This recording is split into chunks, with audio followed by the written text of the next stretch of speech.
much for most, so he liked to have a smile and a quip at the ready to put them at ease. Except watching her ride had wiped his mind clean of jokes. She had to be Andra Lawler, the name at the bottom of the emails that had invited him to drive to Lawler Ranch for the extensive in-person interview process. Anybody who rode that well must be in charge of hiring the other trainers. Even off the horse, she drew his eyes. Her walk was all grace and confidence, the stallion following along meekly at her heels. As she got closer, the pale skin and delicate features under the shadow of her hat became clearer. She hadn't seen him yet, but even in relaxation, the lines of her face teased at his imagination like a story only half told. LJ approached the doorway, taking a breath to introduce himself and raising his hand to shake hers. She crossed the line of shadow cast by the barn and walked straight into his outstretched hand, his fingertips bumping her ribs. Her chin jerked up, and a scream ripped out of her, so unexpected and loud that LJ startled too. The stallion reared, his hooves flashing as the woman flinched away from LJ and into the far greater danger behind her.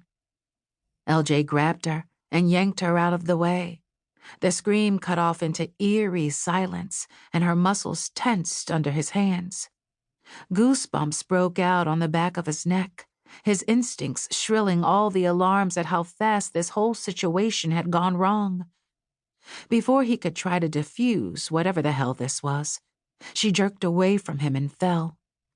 Her sunglasses jumped off her nose with the impact of ass on concrete.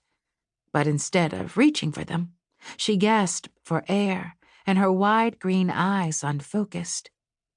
She didn't even seem to register the stallion, who reared again.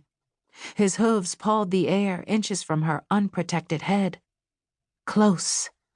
Way too damned close. LJ jumped in front of her and caught the reins, swinging his body in between the frightened horse and the woman on the ground. "Andra!" A male voice sounded from behind him. LJ started to look, but then the stallion tried to bolt and the reins burned through his fingers. He blew out a breath and steadied himself, speaking low and sweet to the horse until it quieted too. As soon as he could, LJ turned to check on the woman. She was still on the ground, hunched convulsively forward with an older man crouched at her side.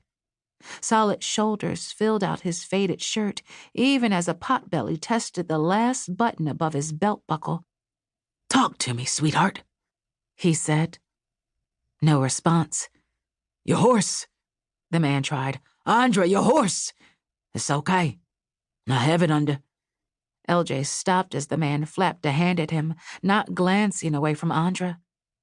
As soon as he mentioned her responsibilities, she blinked, taking a small breath. Then she shot to her feet, glancing around. She registered the horse first, then LJ, her lashes widening in the belated reaction to his height he'd been expecting. He didn't have a joke ready this time either. He swapped the reins to his left hand and put out his right. "I'm LJ Delisle, and damned sorry I startled you that way."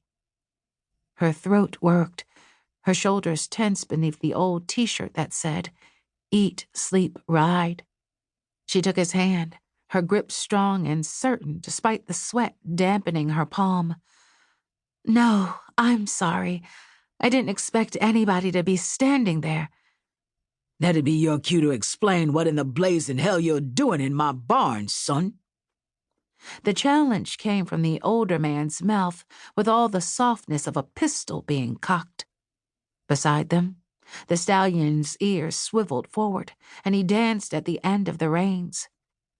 LJ snapped up taller, bristling, then slapped on a smile to cover it. It was a fair question, however little he appreciated the other man's wording. "I was about half an hour early for my interview. Nobody answered the door at the house, so I came on up to the barn." "Interview for what? We're not hiring." Or maybe they were hiring until he scared.